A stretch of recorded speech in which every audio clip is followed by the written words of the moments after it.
entrepreneur revolution. Yeah, that phrase, entrepreneur revolution, it's used with some serious gravity. This isn't just about, starting a side hustle. Not at all. It's proposing that everything work, lifestyle, how wealth is created is changing in a fundamental way, and at a speed we just haven't seen before. We're moving away from these economic and psychological structures that have pretty much governed our lives for centuries. Okay, let's unpack this. Our mission for you today is to really internalize the blueprint for this new entrepreneurial mindset. Right.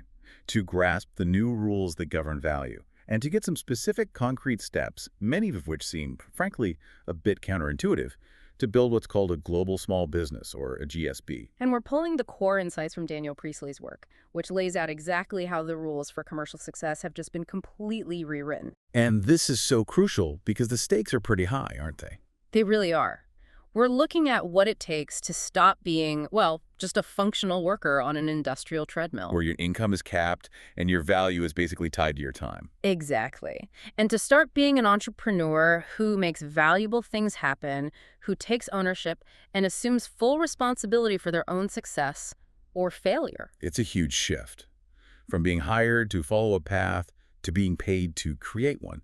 So let's start by putting this whole revolution in context. When we say revolution, we're talking about a shift on the scale of the past great ages. Right. You have to look at the historical arc. We've seen two massive shifts in the last few hundred years. If you go back, say, 250 years, you were in the agricultural age. Society was agrarian. Your job was almost certainly work in the land. You'd meet a farmer or someone supporting farming, then technology, the steam engine, mass production, brought us the industrial age. And work became defined by this highly repetitive labor. It didn't matter if you were blue collar or white collar. That's the model we all recognize. The 8:30 a.m. to 5:30 p.m. factory or corporate job. The one that rewarded obedience, showing up on time, and just fitting in. Absolutely. The industrial age needed reliable cogs for a massive machine. It needed standardized workers. Our whole education system was pretty much redesigned to produce them. But that era is ending fast. Because the core premise that you need a human brain or human hands for repetitive tasks is now obsolete. The technology to replace all those boring repetitive jobs, it's not coming.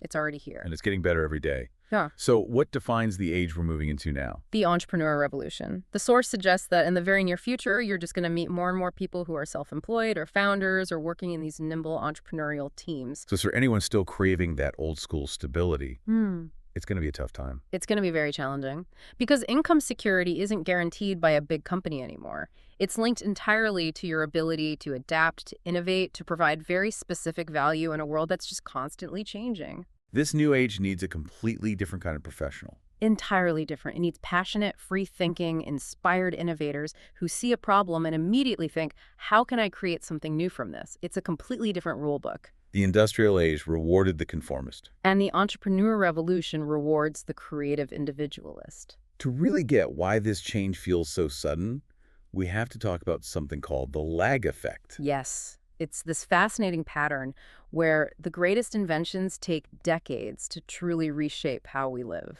There's always this 20 to 30-year lag time before a new technology hits critical mass.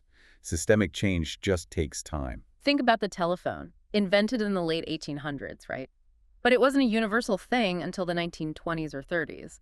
That network is what enabled businesses to coordinate across multiple locations for the first time. Or commercial air travel. It started in the 1920s, but it wasn't until the 1950s that it really took off and created the truly international corporation. In television, same story. Invented in the 30s, but it didn't become a household staple until the 50s, a full 20-year lag. TV, of course, created the modern global brand. So when we apply that same pattern to modern technology, we start to see the lag effect shrinking. And things are hitting critical mass almost at the same time. Let's just track the recent past. Personal computers. They really took off in the 1980s. That enabled competitive home-based businesses for the first time in a century. Then the World Wide Web in 1989. Right, and if you apply that 20-year lag, that brings you to 2009. The source points out that even in 2010, 20% of the UK still didn't have broadband. The infrastructure was still catching up. But the real game changer was searchability. Google in 1998. Suddenly, the web was an indexed library, not just chaos. Exactly. And if you look at Google's 20th birthday in 2018, That suggests the full systemic effects of a universally searchable web are only really hitting us now, giving everyone access to knowledge that was once reserved for huge corporations. And then the next wave just short-circuited the whole timeline. The iPhone in 2007 and cloud computing taking off around 2008. That combination, it created the virtual business. Suddenly, your staff and your customers could be anywhere on the planet with no loss in productivity. The physical office became optional. Okay, here's where it gets really interesting. Technological convergence. This is the accelerator. We're no longer waiting for one invention to mature. We're seeing multiple, totally unrelated ideas bump into each other and create massive, unpredictable results. Like digital cameras meeting mobile phones. Right, that was an early one. Yeah. Then camera phones met social networking, and suddenly the power to report the news shifted from major media outlets to billions of citizens. Or the iPad. You had touch screens, thin batteries, and fast processors, all converging. And if you look at what's converging right now, it's a huge list. AI and machine learning are meeting voice recognition and cheap sensors. 3D printing is merging with open source software. Cheap global travel converges with cryptocurrencies. It's exponential change, not linear. Exactly. This convergence wave is the engine that's speeding up the transition into the entrepreneurial age and making that old industrial model just unsustainable. So this environment is the perfect breeding ground for what's called the global small business, the GSB. How is that different from just a regular small business? Well, a local small business, like a restaurant, is physically limited. High local customer base, low global reach. A global small business, on the other hand, usually has fewer than 15 people. But it's not limited by geography at all. Not at all. It can reach into cities all over the world simultaneously, and it can easily generate millions in sales with that tiny headcount. They're faster, more nimble, and way more profitable per employee than the old corporate models. So what does a GSB actually look like on the inside? It's not a dozen people in an office somewhere? No, the team is hyper-specialized. You'll have communications experts, tech talent, project managers, designers. And they could be anywhere. London, Bali, Singapore. Exactly. Geographically separated, but they're all united by the business's core vision and values. Operations are all in the cloud. Communication is on platforms like Slack, and marketing uses targeted social media, not broad TV ads. That sounds intense, that 2047 global operation, but it also sounds incredibly freeing. That's the lifestyle component. The GSB operates 24/7 because its customers are global. The team often finds themselves on what's effectively an endless working holiday, combining high-level work with geographic freedom. So the ultimate message here is that the choice is now yours. You can choose the entrepreneurial age over the industrial model. Right. The industrial age is described as a slowly dying animal waiting for AI and automation. The entrepreneur revolution. That's the vibrant future. It's not just a business decision then. It's a life philosophy, which brings us to the mental shift required to actually make it happen. And this is probably the most important part, the transition from being a functional worker to a value creator. It's not just about getting new software.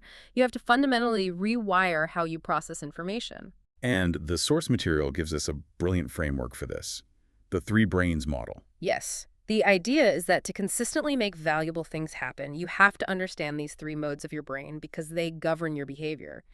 Especially when you're trying to do something as scary and inspiring as starting a business. You've got fear at one end and radical inspiration at the other. Precisely. The 3 modes are the reptile, the monkey, and the entrepreneur. And if you can't manage the first 2, you never get to the 3rd one. Okay, so let's start at the bottom layer. The reptile brain, the core of survival. The reptile brain is driven only by immediate survival fears. Food, shelter, reproduction. It's aggressively short-term. And in our modern, safe world, it's easily fooled. It is. That's why we see things like gambling or endless social media scrolling. They're quick dopamine hits that satisfy a primal need for instant reward. And crucially, the reptile brain only sees resources it can touch right now. If it can't see cash in the bank or food in the fridge, then there is no money and there is no food. It's that basic. This is why the fear of scarcity is so paralyzing for people. right, it makes you do stupid things. It will destroy everything around it for a perceived immediate benefit. That's the part of you that sends the venomous email or lashes out when you're stressed. So the source gives some practical advice here. Yes. To keep this fear at bay, you have to avoid the triggers. Don't let your fridge get empty. Don't get sleep deprived. Don't let your bank account hit 0. Avoid poor nutrition. When those things are present, your reptile brain takes over and you make terrible, short-sighted decisions. Moving up from there, we get the monkey brain, the functional worker. The monkey brain is all about repetition and routine. It sees the world as a series of familiar tasks to complete. It functions on autopilot. And the industrial age basically perfected how to manage this part of the brain. It was a psychological masterpiece, really. It figured out you can keep a monkey working on repetitive tasks for decades as long as you keep the reptile entertained with predictable emotional ups and downs. Anger at the boss, excitement for Friday. Sadness over the news. Wow. Exactly. It uses emotional stimulation to keep the functional worker on the treadmill.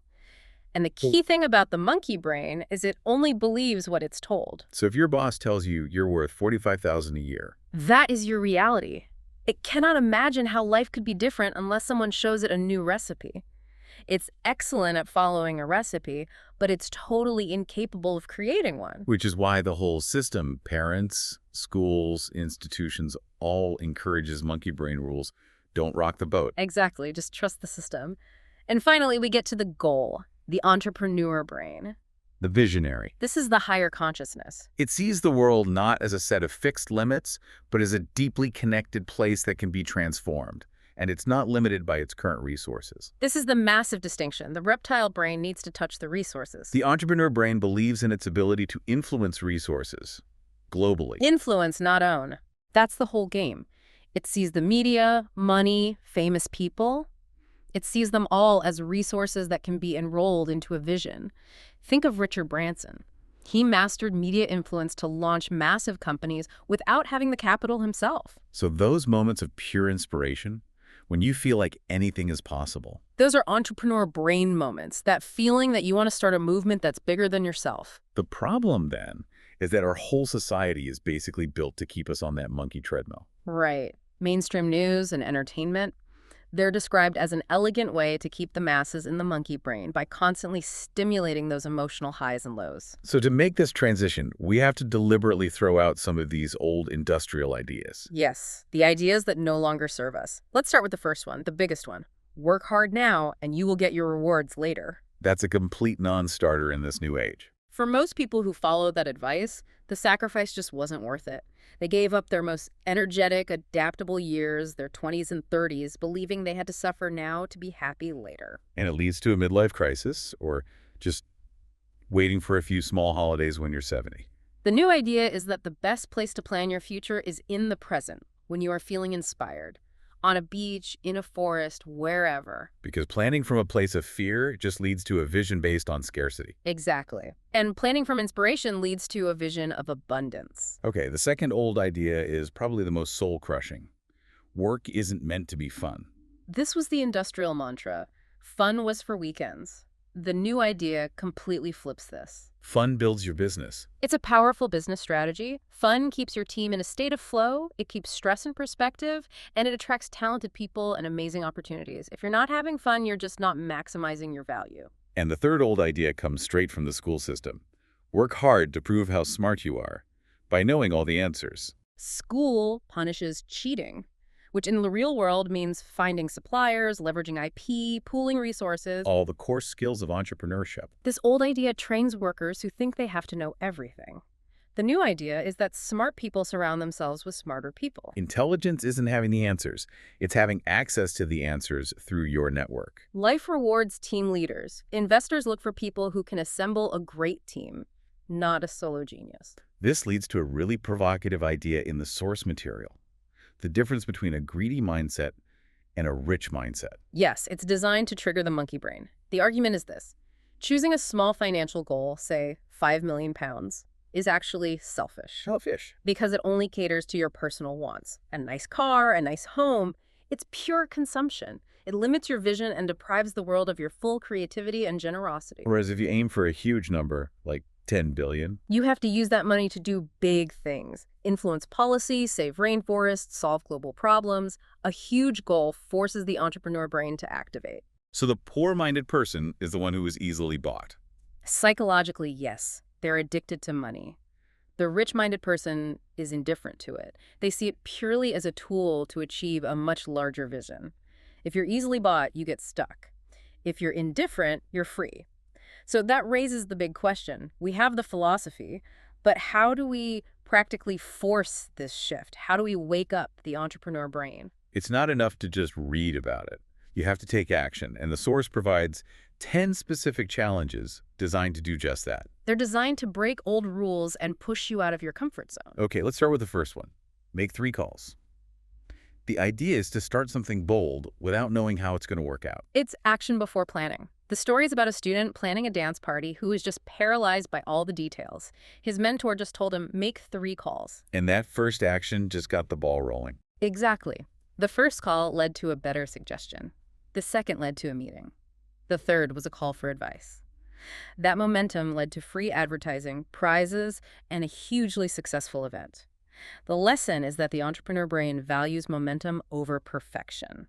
Okay, challenge 2. Get your monkey a bank account. This is a piece of financial psychology. A brilliant one. You set up a separate, untouchable account and automatically put at least 10% of everything you earn into it. And the key is, this money is just for having money, not for spending later. It's purely for peace of mind. Your reptile brain needs to see a growing surplus to feel secure.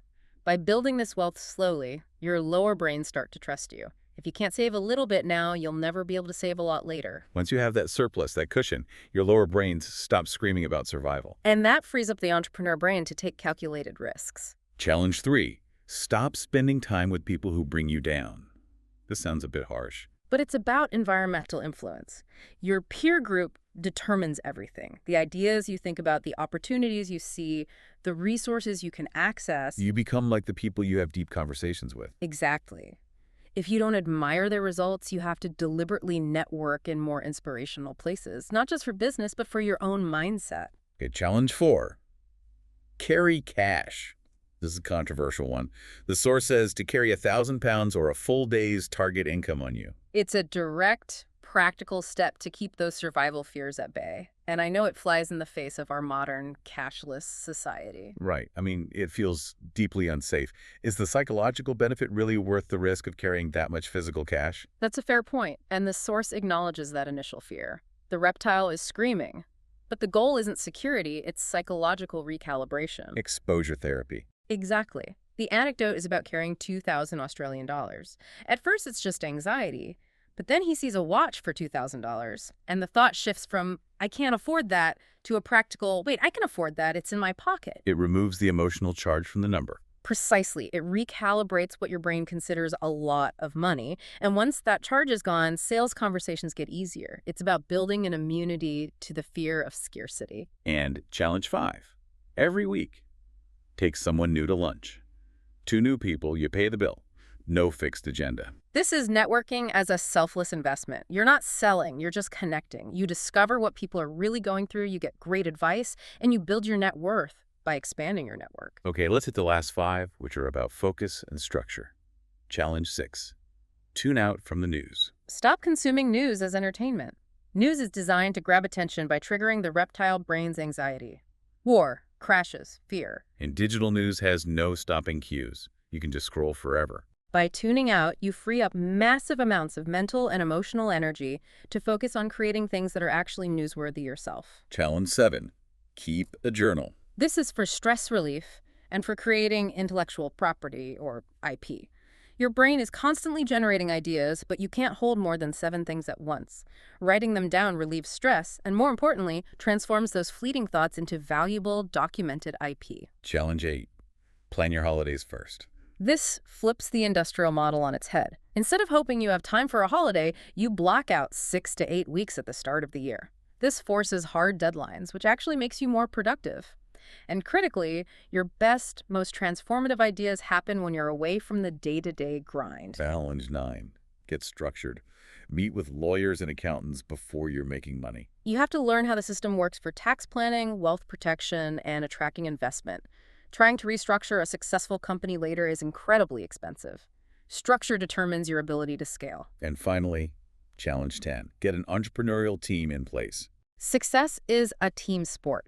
The source suggests your first draft pick should be a graphic designer, a salesperson, an organized generalist, a Swiss Army knife, and a technician who delivers the core service. Because even the best plan fails without a team to implement it. A good team will implement a plan even if it's on the back of a napkin. So the common thread through all 10 of these challenges? Is that they are all designed to force the functional monkey brain to take direction from the visionary entrepreneur brain. While keeping the fearful reptile brain calm. Exactly. The cash and savings calm the reptile.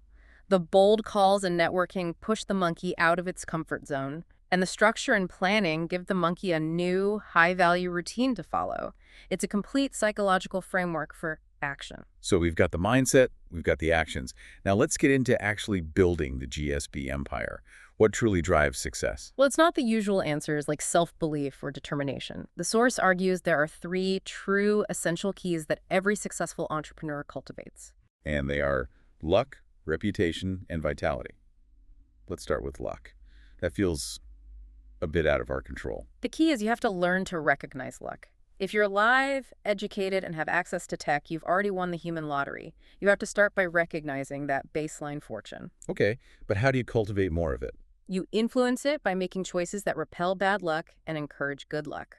Bad luck is associated with negative people and inputs. Good luck comes from being around inspiring ideas and leaders. So if you have a choice between a comfortable day at the office or an event full of inspiring people, Go to the event. It exponentially increases your surface area for a lucky encounter or insight. You make choices every day that either invite good fortune or push it away. the second key, reputation, seems more tangible. It's your most prized asset. It's a non-physical form of IP that acts as a multiplier of luck. People with a strong reputation get inbound opportunities. Money and resources come to them.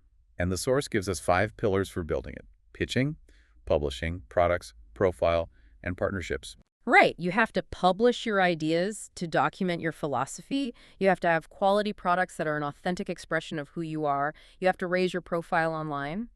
And you have to partner with others because you can't do everything yourself. And the third key, vitality. This is about becoming the irreplaceable life force in your domain. It goes against that old idea of building a business so you can retire at 50. So systems aren't there to let you escape, they're there to free you up to do more essential work. Exactly. Automation replaces functional people. Vital people end up with ownership and leadership. Vital people have contagious energy, curiosity, and a genuine desire to serve. They're engaged in the joy of creating, not the burden of consuming. That philosophy of vitality leads right into finding the entrepreneur sweet spot. It's the intersection of three things. 1, doing something you're passionate about. 2, doing something you're good at. And 3, doing something that makes money. Get all 3, and you've hit the jackpot of fulfillment and commercial success. Right. And to find that passion, you have to find your underlying theme, your crusade. You Yeah. can use the RANT framework. What frustrates you? What do you deeply believe the world needs? It's that non-commercial, deep-rooted thing that lights you up when you talk about it. Exactly. Then the second part is assets. And there's a critical rule here. Income follows assets, not effort. You have to internalize that no amount of hustle can make a 2-bedroom house earn more rent than a 5-bedroom one. And in business, your primary asset is your intellectual property, your unique method, your brand, your culture. You create that IP by writing. Writing forces you to slow down and document the value you take for granted. And that content becomes the foundation for everything else. And finally, you have to commercialize it, make money. But there's a key insight here about the happiness threshold. Right. Money makes you happier, but only up to a point roughly double the average wage in your city. After that, more money only brings more happiness if you genuinely enjoy the work you're doing. The fantasy of needing millions is what stops most people from even starting. So that brings us to how you actually structure your valuable offerings. And that is the ascending transaction model, or ATM. The blueprint for a profitable GSB. Before we get into it, what do we mean by a product here? A product is just a consistent way of achieving a desired outcome. A Rolex doesn't sell time, it sells status. An accountant should sell fixing financial mess, not tax compliance. You have to productize your services. The ATM is designed to avoid the common pitfalls, like having only one product or being a one-stop shop that does everything poorly. Exactly. It's a 4-stage model. Let's imagine a B2B software consultancy. Stage 1 is gifts. Free, valuable content that builds trust, a high-value article, a checklist, no commitment. Step 2 is products for prospects, or PFP. This is the low-cost entry point. Maybe a £49 IT security audit checklist. It's a quick win, low risk, and it converts them from a browser into a paying customer. Step 3 is the core offering. This is what you're famous for. For our consultancy, this is the scale-up system implementation package. It has to be priced to be profitable over £1,000 per client per year. And critically, it has to be about implementation, not just ideas. People pay for you to do the work. And finally, step 4, products for clients, or PFC. These are sold only to existing clients. They're highly profitable because you've already paid to acquire the client. This could be a high-end monthly retainer or exclusive coaching. It creates predictable, high-margin revenue. But the products need glue to hold them together. 3 pieces of glue: a lead capture process, structured sales conversations, and a strong servicing process. And the secret to the servicing process is to strategically undersell your core product. Yeah. That sounds wrong. It's the secret sauce. You undersell in the pitch so you can delight them with unexpected value after they've bought. Client-only events, unexpected upgrades. This builds a powerful reputation and naturally leads them to buy your high-profit PFCs. So now that we have the product ecosystem, we have to understand the predictable path everyone takes. This is the 7-stage journey into the entrepreneur revolution. And you can't skip the steps. The first 3 levels are defined by work. Right. You start as a newbie, high enthusiasm, learning the ropes. Then you become a worker, the functional stage where most people stay. Then self-employed, where you work for yourself but often just create a more demanding job. The freelancer trap. Exactly. You've just replaced a bad boss with a demanding client. Then you move into the 4 levels of play. Starting with level 4, key person of influence, or KPI. This is when the entrepreneur brain takes over. You become valuable for who you are and your unique philosophy, your IP. You attract resources. And then campaign-driven enterprise. This is where you monetize that influence. You can make big money fast, but it relies on your constant personal effort. It slows down the second you take your foot off the gas. The goal is stage 6, the global small business, the GSB. This is the systems-driven enterprise. 6 to 12 people, strong niche brand, self-sustaining sales engine. It doesn't slow down easily. The main challenge here is learning to say no to opportunities that don't fit the brand. And the bonus level, making a difference enterprise. This is the legacy level. You do this after building the GSB. You use your influence, money, and time for a lasting impact. If you try to skip straight here, your passion turns into resented work because you don't have the resources. Okay, to sustain a GSB, especially with a remote team, you need a high-performance culture. The source introduces maxims, which are guiding principles. They're your cultural compass. Let's look at 3 critical ones. Maximal. You get what you pitch for. And you are always pitching. Meaning you are constantly speaking your reality into existence, good or bad. Absolutely. If you pitch a powerful, positive vision for yourself, again and again it becomes reality. Conversely, if you're always pitching a negative story, I have no money because, that will also come true. Your words create your future. Maxim 2. Influence comes from output, not confidence. This is huge for anyone with imposter syndrome. It's so liberating. You don't wait to feel confident, you create. Influence comes from what you produce. The Beatles were famous because they were prolific. Confidence follows the completion of the project. It doesn't precede it. And Maxim 6. Ideas are worthless. Implementation is everything. A tough one for creative people. But ideas are everywhere. Value is created by bringing the idea into the world, through blood, sweat, and sacrifice. The source uses Pret a manger a dull idea, selling sandwiches, but with excellent implementation, it became a global success. Compared to the Microsoft tablet PC, a brilliant idea 8 years before the iPad. But with poor execution, it had no impact. True creativity, in an entrepreneurial sense, is the ability to get things done. And this whole journey really ties back to one foundational philosophy: the joy of creation. Yes, we have to intentionally shift from consuming to creating. Consuming, reading the news, scrolling, buying stuff, is a drain on energy. Creating, writing a book, planning an event, inventing a product is a joy that lets energy flow through you. This is why you see billionaires still working in their 80s. They're engaged in the joy of creating, not the burden of consuming. We have to stop fantasizing about the past and start authoring the future. This also ties into the progression of the economic ages. We moved from the age of hands, which was manual labor, to the age of heads, the information age where thinkers were the highest paid. But computers and AI are now replacing our heads. They can do accounting, law, engineering better than we can. So what's left for us? The source calls it the age of hearts. In this age, the highest paid people are those who love what they do. AI can learn accounting, but it can't genuinely care about a customer or convey passion for a vision. All that's left for us is to come into our industry with more love, more enthusiasm, and more authentic care than anyone else. And the payoff is huge. Getting paid to do what you love, knowing you're delivering real value, and being loved by your clients for it. Here's where it gets really interesting. We have covered the foundational blueprints for this entrepreneurial revolution, all designed to get you into that age of hearts. We've gone through the three brains model to manage your internal state, the 10 challenges to force external action. The ascending transaction model to monetize your IP, and the 7-stage journey to map out your growth. These are the frameworks, the rules, the strategy. But as we've been talking, the source material subtly hints at one final critical element. It's this unnamed ingredient that has to be at the very heart of everything you do. It's different for everyone, which is why it can't be named directly. It's that deeply personal thing that links your passion, your rant, to your output, your IP. It's the energy that keeps the reptile calm enough to let the monkey build systems that serve the entrepreneur. And the challenge is to find it for yourself. Because you simply cannot build a successful enterprise without this deeply personal, transformative core.